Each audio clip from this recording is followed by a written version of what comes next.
दोस्तों, एक नगर में एक महान बौद्ध भिक्षु रहा करते थे। वह बहुत ज्ञानी थे और बहुत ही शांत स्वभाव के थे और उनकी यह बात ही उनकी विशेषता भी थी। एक बार की बात है, बौद्ध भिक्षु नगर वासियों को उपदेश दे रहे थे। बौद्ध भिक्षु कह रहे थे कि शब्दों में जीवन बदलने की शक्ति होती है। अपने शब्दों से जीवन बदलो। हम जो भी शब्द अपने लिए या दूसरों के लिए कहते हैं या जो भी बातें करते हैं, उस पे हमें ध्यान देना चाहिए। इतना कहकर बौद्ध भिक्षु ने अपना उपदेश समाप्त किया और वहां से चले गए। एक दिन वह बौद्ध भिक्षु एक मार्ग से होकर गुजर रहे थे। उसी मार्ग से एक युवक होकर गुजर रहा था। उस युवक ने जब उन बौद्ध भिक्षु को देखा तो वह जोर जोर से हंसने लगा और कहने लगा, अरे साधु महाराज, आप तो ढोंगी है। आपके उपदेशों में यह कहने से कि शब्दों में बड़ी ताकत है, आपकी बात सत्य नहीं हो जाएगी। ये सब सिर्फ बातें हैं। भला ऐसे कैसे हो सकता है कि शब्दों से हमारा जीवन बदल सकता है। उस युवक की सारी बातें उन भिक्षुओं ने ध्यानपूर्वक सुनी और उसके बाद वह मुस्कुराते हुए उस युवक से कहते हैं, बेटा, नाद से ही तो यह दुनिया प्रकट हुई है और अच्छे शब्दों के पीछे भी नाद ही होता है जो पूरा जीवन बदल देता है। वह बौद्ध भिक्षु उस युवक से कहते हैं, देखो, मैं तुम्हें अपने अनुभव से बता रहा हूं, लेकिन फिर भी तुम्हें यकीन न हो तो तुम इसे खुद आजमा कर देख सकते हो। उन बौद्ध भिक्षु की यह बात सुनकर युवक थोड़ा सा गंभीर हो गया। उसने काफी देर सोच विचार किया और उसके बाद उन बौद्ध भिक्षु से कहता है, हे गुरुवर, अगर ऐसी बात है तो आप मेरे साथ चलिए। मेरा छोटा भाई है जिसकी उम्र करीब 25 वर्ष है और उसे न जाने क्या हुआ है। वह करीब 3 वर्षों से कुछ भी नहीं करता, बस लेटा रहता है। दिन भर वो कुछ न कुछ सोचता रहता है। उसकी यह हालत देखकर हम सब बहुत परेशान हैं। माता पिता भी बहुत चिंतित रहते हैं। हम सब ने कई तरीके अपनाए, कई योजनाएं अपनाई, लेकिन कुछ भी काम नहीं आया। हमने कई बार उससे बात करने तक की कोशिश की, लेकिन वह हमसे कुछ भी नहीं कहता। परिवार का हर एक सदस्य पूरी तरह से थक चुका है, हार चुका है। आखिर वह क्या करना चाहता है, किसी को कुछ नहीं पता। तो हमारे शब्दों से उसका जीवन क्यों नहीं बदला? और जैसा कि आप कह रहे हैं कि शब्द सचमुच जीवन बदल सकते हैं, तो क्या आप मेरी मदद करेंगे? इस पर बौद्ध भिक्षु मुस्कुराते हुए उस युवक के साथ चल पड़ते हैं। वह युवक उन बौद्ध भिक्षु को एक खेत में ले जाता है और अपने भाई की तरफ इशारा करके कहता है, हे गुरुवर, यही मेरा भाई है जो पूरे गांव में आलस और मक्कारी के लिए मशहूर है। आप कहते हैं कि शब्दों में वह शक्ति है जो हमारा जीवन बदल सकती है। तो क्या आपके शब्द इसका जीवन बदल सकते हैं? अगर यह सत्य है तो आप इसका जीवन बदल कर दिखाएं। उन बौद्ध भिक्षुओं ने उस युवक के भाई को ध्यानपूर्वक देखा। वह एक पेड़ की छांव में आराम से सो रहा था। जब बौद्ध भिक्षु उस युवक के भाई के पास पहुंचे और आराम से उसके सर पर हाथ फिराते हुए कहते हैं, उठो बेटा, बहुत देर हो चुकी है। ये सोने का समय नहीं, ये तो जागने का समय है। उन बौद्ध भिक्षुओं की आवाज सुनकर वह लड़का थोड़ा सा अचरज में पड़ गया। आखिर कौन है जो मुझे इतने प्यार से जगा रहा है? वरना सभी गांव वाले तो मुझे आलसी और मक्कार ही कहते हैं। आखिर कौन है जो मुझे इतना अपनापन दिखा रहा है? उसने आंखें खोली और आंखें मलते हुए उसने पूछा, हे गुरुवर, आप कौन हैं और यहां क्यों आए हैं? इस पर बौद्ध भिक्षु उस युवक से कहते हैं, बेटा, ये प्रश्न तो मैं तुमसे करना चाहता हूं। तुम कौन हो, यही तो तुम्हें जानने की आवश्यकता है। उन बौद्ध भिक्षुओं की बात सुनकर वह लड़का जोर से हंस पड़ता है और कहता है, हे गुरुवर, यदि आपको मेरे बारे में जानना है तो जाइए और गांव के किसी भी सदस्य से पूछ लीजिए। आपको पता चल जाएगा कि मैं कौन हूं। आपसे हर कोई यही कहेगा कि वह तो आलसी है, मक्कार है, तरह तरह के ताने सुनाएंगे, तरह तरह की बातें कहेंगे। इससे आपको ये जरूर यकीन हो जाएगा और आपको ये पता भी चल जाएगा कि मैं कौन हूं। तभी बौद्ध भिक्षु मुस्कुराते हुए उस लड़के से कहते हैं, सबसे पहले मेरी यह बात सुन लो। मेहनती इंसान के खुद के शब्द उसे अंदर तक चोट पहुंचाते हैं। इसलिए कभी भी अपने आप को कोसो मत। अपने शब्दों को सुधारो। और मेरी यह दूसरी बात भी सुन लो। मैंने उन गांव वालों से नहीं पूछा कि तुम कौन हो। मैं तुमसे पूछ रहा हूं कि तुम कौन हो, लेकिन तुमने तो अपनी आदतें मुझे बताई। आलस तुम्हारी पहचान नहीं, तुम्हारी आदत हो सकती है, और इंसान नहीं, उनकी आदतें खराब होती हैं। इसलिए बेटा, तुम आलसी और मक्कार नहीं हो, ये तो तुम्हारी आदत है। बस इतनी सी बात है जो गांव वाले नहीं समझ सकते। ये सारी बातें सुनकर वो लड़का थोड़ा सा आश्चर्यचकित रह गया, क्योंकि गांव वाले हमेशा उसे मक्कार, आलसी और तरह तरह के ताने ही सुनाया करते थे। उन बौद्ध भिक्षुओं की यह बात सुनकर उस लड़के की आंखों में आंसू आ गए। वह तुरंत ही दोनों हाथ जोड़कर उन बहुत भिक्षु के चरणों में गिर पड़ा और उनसे कहने लगा, आप सत्य कहते हैं, यह मेरी आदत ही है और मैं इस आदत से बहुत परेशान हूं। मैंने बहुत कोशिशें भी की, लाख उपाय किए, लेकिन मैं अपनी इस आदत से छुटकारा न पा सका। इन आदतों से बाहर आना बहुत कठिन है। मैंने कई बार आलस छोड़ने का प्रयास तक किया, पूरी कोशिश भी की, लेकिन कोई लाभ नहीं हुआ। मैं जब भी कोई कार्य करने की कोशिश करता हूं तो पता नहीं क्यों मेरा मन कहीं और भागने लगता है। मेरा दिमाग किसी और दिशा में काम करने लगता है और मैं उस काम पर ध्यान ही नहीं दे पाता। मैं क्या करूं, कैसे करूं, मुझे कुछ भी समझ नहीं आता। जब भी मैं किताबें पढ़ने की कोशिश करता हूं तो मुझे नींद आने लगती है। मन में एक अजीब सा दर्द महसूस होता है।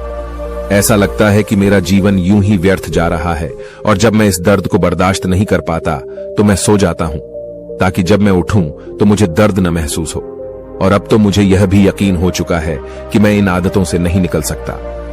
ये आदतें मुझे नहीं छोड़ने वाली। इस पर बौद्ध भिक्षु उस लड़के से कहते हैं, बेटा, यदि तुम इस आलस की आदत को छोड़ना चाहते हो तो मैं तुम्हें एक सही उपाय बता सकता हूं, लेकिन उसके लिए तुम्हें कल सुबह मुझे मिलना होगा, तभी वह तरीका मैं तुम्हें बताऊंगा। यदि तुम उस तरीके को सीखना चाहते हो तो कल सुबह मेरे पास चले आना। इतना कहकर बौद्ध भिक्षु वहां से चले गए, लेकिन उन बौद्ध भिक्षु की सारी बातें उस लड़के के कानों में गूंज रही थी। वह यह समझ नहीं पा रहा था कि आखिर वह बौद्ध भिक्षु उसे कौन सा मार्ग दिखाने वाले हैं। वह ऐसा कौन सा उपाय बता देंगे जिससे उसके जीवन से आलस्य हमेशा हमेशा के लिए खत्म हो जाएगा। देखते ही देखते रात हो गई। रात भर वह अपने बिस्तर पर करवट लेता रहा और उन बौद्ध भिक्षु की बातों के बारे में सोचता रहा। इसी प्रकार देखते ही देखते सुबह हो गई और वह लड़का उन बौद्ध भिक्षुओं के पास जा पहुंचा। वह लड़का उन बौद्ध भिक्षु को प्रणाम करता है और कहता है, गुरुवर, जैसा कि आपने कहा था, लीजिए मैं आ गया। अब मुझे वह मार्ग बता दीजिए जिसे मैं अपने जीवन से इस आलस्य को निकाल सकता हूं। तभी बौद्ध भिक्षु उस लड़के से कहते हैं, बेटा, जब भी तुम्हारा मन दुविधा में हो, तुम निर्णय न ले पा रहे हो और तुम्हारे मन में तरह तरह के प्रश्न उठ रहे हो कि मैं क्या करूं, कैसे करूं, इस कार्य को पूर्ण कैसे करूं, यह सब कैसे होगा, तब तुम वास्तविकता में अपने अतीत से सोच रहे हो कि पिछली बार तुम्हारे ऐसा करने पर क्या हुआ, या अतीत में तुमसे लोगों ने क्या कहा था। तो आज से कभी भी अपने अतीत से नहीं, बल्कि भविष्य से सोचो। इस पर लड़का कहता है, भविष्य से, वह भला कैसे? तभी बौद्ध भिक्षु उस लड़के से कहते हैं, मान लो कि तुम्हें आज किसी भी चीज की कमी नहीं है। तुम्हारे पास वो हर चीज है जो तुम चाहते हो, वह सारी सुख सुविधाएं हैं। तो अब बताओ, तुम अपना जीवन कैसे व्यतीत करना चाहोगी? उन बौद्ध भिक्षु की यह बात सुनकर वह लड़का कुछ देर के लिए सोच में पड़ गया, क्योंकि आज तक उसने सभी गांव वालों के केवल ताने ही सुने थे।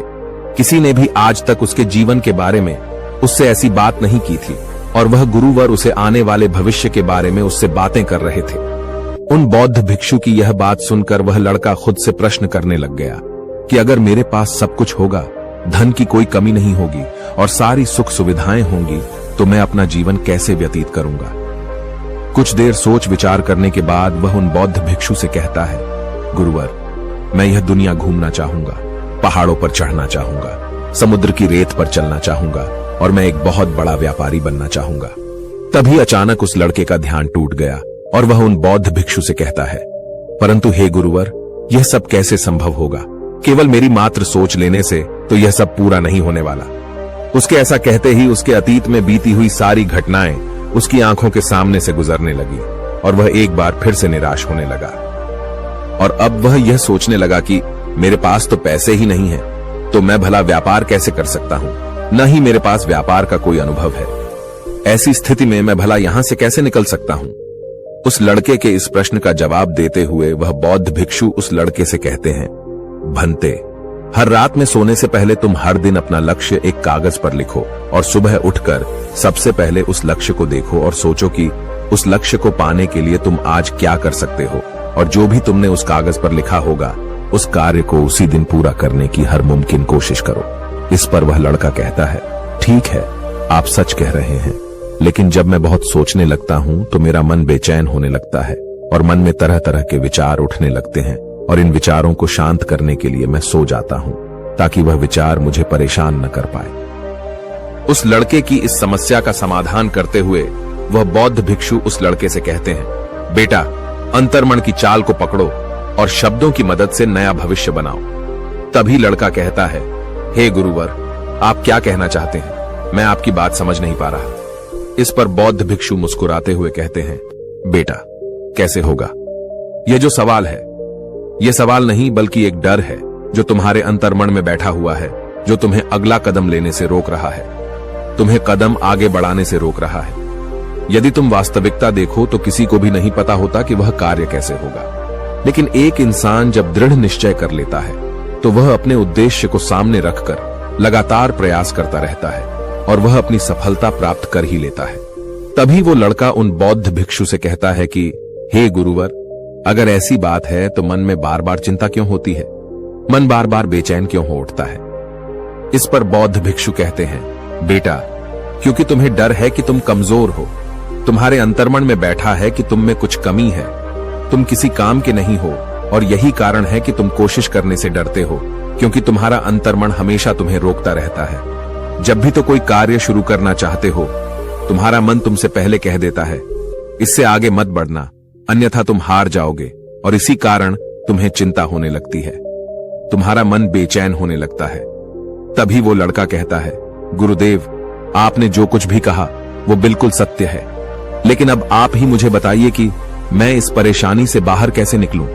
इसका जवाब देते हुए वो बौद्ध भिक्षु उस लड़के से कहते हैं, बेटा, इस समस्या का समाधान बहुत ही आसान और सरल है। तुमने देखा होगा कि अक्सर ही हम अपने आप को दोष देते रहते हैं, अपने आप को तरह तरह के अपशब्द कहते रहते हैं जो हमारे अंतर्मन में जाकर बैठ जाते हैं और वही हमें आगे बढ़ने से रोकते हैं।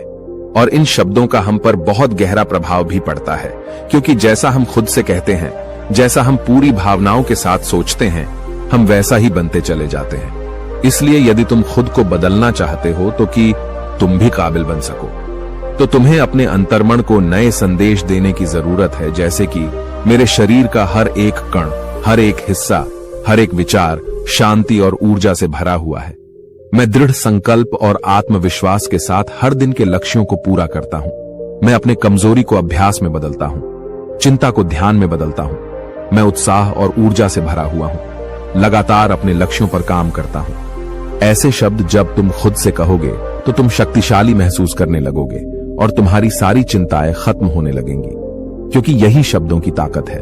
वह तुम वही बना देंगे जो तुम खुद से कहोगे।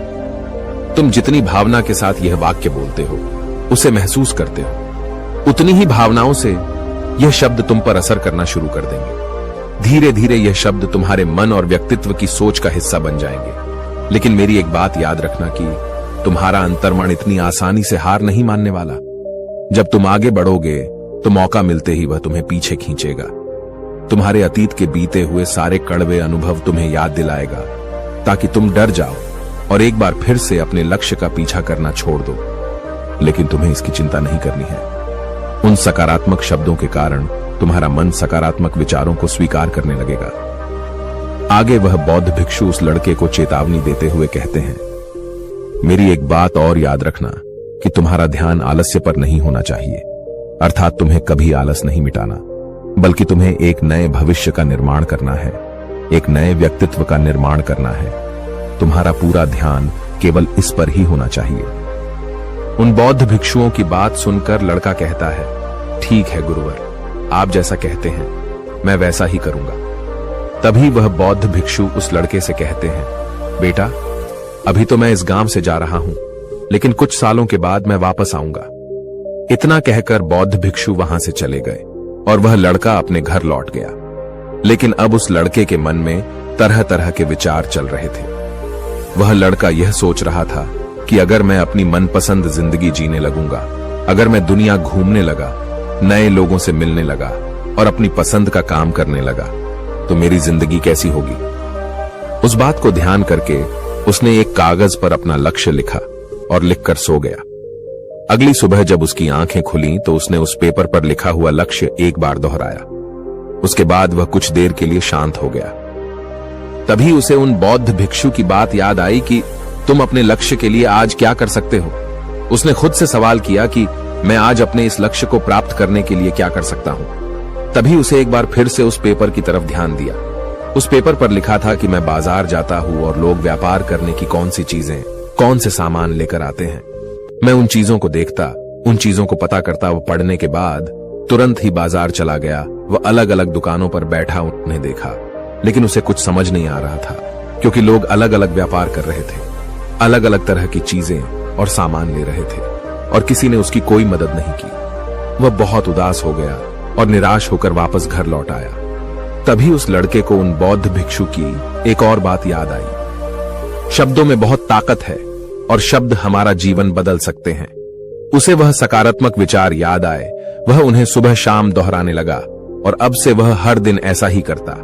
देखते ही देखते 1 महीना बीत चुका था, लेकिन अब तक उसके जीवन में कोई बदलाव नहीं आया था। अब वह लड़का यह सोचकर निराश होने लगा था कि उसके जीवन में तो कुछ भी परिवर्तन नहीं हो रहा। लेकिन 1 महीने के बाद उसे महसूस हो रहा था कि वह पहले से अच्छा महसूस कर रहा है। उसका दिमाग अब अच्छी तरह से सोच पा रहा है। वह पहले से ज्यादा चलने फिरने लगा है। धीरे धीरे उसे समझ में आने लगा कि जो लोग आगे बढ़ते हैं, महान काम करते हैं, उनकी सोच में कितना अंतर होता है। वे लोग हमेशा शक्तिशाली विचार सोचते हैं। दूसरों की छोटी सोच और डर से वह कभी प्रभावित नहीं होते। जब भी उनके सामने कोई मुश्किल आन पड़ती है तो वह घबराते नहीं, बल्कि उस समस्या का समाधान निकालते हैं। इस समस्या के समाधान पर ध्यान केंद्रित करते हैं और न ही वह कभी किसी का इंतजार करते हैं। वह केवल खुद पर विश्वास करते हैं और तुरंत ही कदम आगे बढ़ाते। जब उस लड़के को ये सारी बातें समझ में आने लगीं, तो उसने भी धीरे धीरे अपने कदम आगे बढ़ाने शुरू किए। उसने बिल्कुल वैसा ही व्यवहार करना शुरू किया। अब से वो कभी खाली नहीं बैठता था। जब भी उसका मन करता, वो बाजार जाता और लोगों के बारे में जानता समझता कि वो किस प्रकार व्यापार कर रहे, कौन से चीजें खरीद रहे हैं और किन चीजों पर उन्हें लाभ हो रहा है। और जब उसका मन करता तो अपने पिता की मदद भी करता था। वो अपने पिता के साथ मंडी में जाता, वहां पर जाकर मोल भाव करता, ईमानदार और समझदारी से काम करता था। देखते ही देखते करीब 3 महीने बीत गए और अब व्यापारी यह समझ चुका था कि नौजवान बहुत ही समझदार है और वह उसे व्यापार में बहुत मदद करता है। इसलिए उस मसाले के व्यापारी ने उस लड़के को अपना सहायक बना लिया। उस व्यापारी ने देखा कि इस लड़के की दिनचर्या सबसे अलग है। ये हर दिन पढ़ता है, लिखता है, सुबह उठकर ध्यान करता है, नई चीजें सीखता है। परेशानी आई तो भी विचलित नहीं होता। ये सबसे सम्मान से बात करता है, सबका आदर करता है। देखते ही देखते 1 साल बीत चुके थे और अब तो व्यापारी उस नौजवान से बहुत खुश था। उसने धीरे धीरे उस नौजवान को व्यापार के सारे गुण सिखा दिए और देखते ही देखते वह लड़का अब एक छोटा सा व्यापारी बन चुका था। और जब उस लड़के के अंदर व्यापार की समझ आ गई तो उसने जड़ी बूटियों का व्यापार शुरू कर दिया और देखते ही देखते केवल कुछ ही वर्षों में उस नगर का सबसे बड़ा व्यापारी बन गया। लोग उसे सबसे बड़े व्यापारी के नाम से जानने लगे। उसकी नाम दूर दूर तक फैलने लगा। करीब 5 वर्षों बाद जब वह वापस अपने घर लौटा तो लोग बहुत हैरान थे। उसे देखकर लोग बहुत अचंभित थे। उसके सारे जानने वालों ने उस लड़के से पूछा, तुम इतना कैसे बदल गए? तब उसने कहा, उन गुरु ने सच ही कहा था, शब्दों से हम जीवन बदल सकते हैं। वैसे आपने आज के इस वीडियो से क्या सीखा हो, मुझे आप कमेंट में जरूर बताइएगा। इसी के साथ में उम्मीद है कि आपको आज की ये वीडियो जरूर पसंद आई होगी। तो इस वीडियो को लाइक और अपने दोस्तों के साथ शेयर भी जरूर कीजिएगा और हमें ऐसे ही सपोर्ट करने के लिए चैनल को सब्सक्राइब जरूर दबा दीजिएगा। तो चलिए फिर मिलते हैं अगली वीडियो में। तब तक के लिए अपना ख्याल रखें। धन्यवाद और नमो बुद्धाय।